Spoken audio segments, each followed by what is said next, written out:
কালো টাকা সাদা করার যে বিধি এবং রীতি সেটা বন্ধ করে দেয়া। একটা আনন্দের খবর দিই। স্বস্তির খবরটা হচ্ছে যে বাংলাদেশ একটা আন্তর্জাতিক কনভেনশন আছে গুমের বিরুদ্ধে। সেই আন্তর্জাতিক কনভেনশনটা 2006 সালে, এটার পুরো নাম হচ্ছে international convention for the protection of the persons from enforced disappearance. এই কনভেনশনে বাংলাদেশ আজকে স্বাক্ষর করেছে এবং এই স্বাক্ষরটা করেছেন আমাদের মাননীয় প্রধান উপদেষ্টা নিজে। এটা আমাদের জন্য একটা, বিশেষ করে মানবাধিকার কর্মীদের জন্য একটা অনেক বড় মাইলফলক।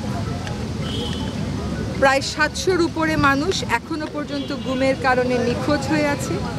এর জন্য বিভিন্ন সংস্থা যেমন মায়ের ডাক ওরা কাজ করছে।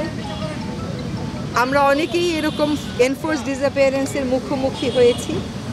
আর যেন কেউ কখনো নিজের ক্ষমতা কুক্ষিগত করতে কোনো বাহিনীকে দিয়ে, কোনো পদ্ধতির মাধ্যমে কোনো নাগরিকদেরকে, সরকার বিরোধিতা করা হচ্ছে, আইন শৃঙ্খলা পরিস্থিতি খারাপ করা হচ্ছে, ন্যাশনাল ইন্টারেস্টের বাইরে কাজ করা হচ্ছে, এসব বলে গুম করতে না পারে, তার জন্য এই কনভেনশনটা আমরা স্বাক্ষর করেছি এবং এইটার ব্যাপারে প্রয়োজনীয় আইনি সংস্কার আমরা গ্রহণ করব। এইটা একটা খুবই বড় স্বস্তির ব্যাপার মানবাধিকার কর্মীদের জন্য, কারণ জাতিসংঘ থেকে বারবারই বাংলাদেশের এই গুমের প্রেক্ষিতে বলা হচ্ছিল যে তোমরা এই কনভেনশনটা কেন এখনও অনুস্বাক্ষর করছো না।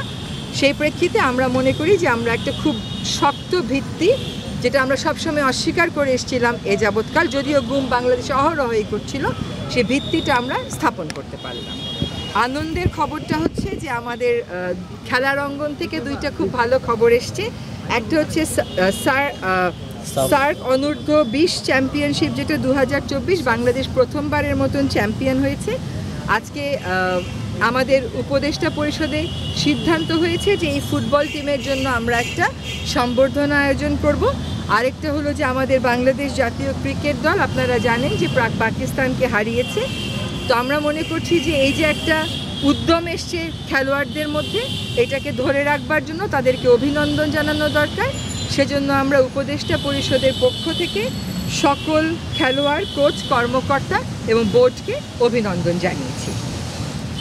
বন্যা পরিস্থিতি নিয়ে বিস্তারিত আলোচনা হয়েছে, সমন্বয়ের কথা উঠেছে। বন্যার কারণে রপ্তানিমুখী যে সকল শিল্প ক্ষতিগ্রস্ত, তাদের যেন শ্রমিকদের স্বার্থ সুরক্ষিত থাকে, সেজন্য সরকারের পক্ষ থেকে সহায়তার কার্যক্রম গ্রহণ করা হয়েছে। আমাদের প্রায় সকল মন্ত্রণালয় এবং অধিদপ্তরের কর্মকর্তারা ইতিমধ্যে তাদের বেতনের একদিনের টাকা জমা দিয়েছেন, বাকি যারা জমা দেননি জমা দেওয়ার প্রস্তুতিতে আছেন। আমাদের অর্থক্ষেত্রে সংস্কারের অংশ হিসেবে কতগুলো গুরুত্বপূর্ণ কাজ শুরু হয়েছে, সেটা আপনারা এখন নিজেরাই দেখছেন। একটা হচ্ছে যে একটা সিদ্ধান্ত হয়েছে যে কালো টাকা সাদা করার যে বিধি এবং রীতি সেটা বন্ধ করে দেওয়া হবে।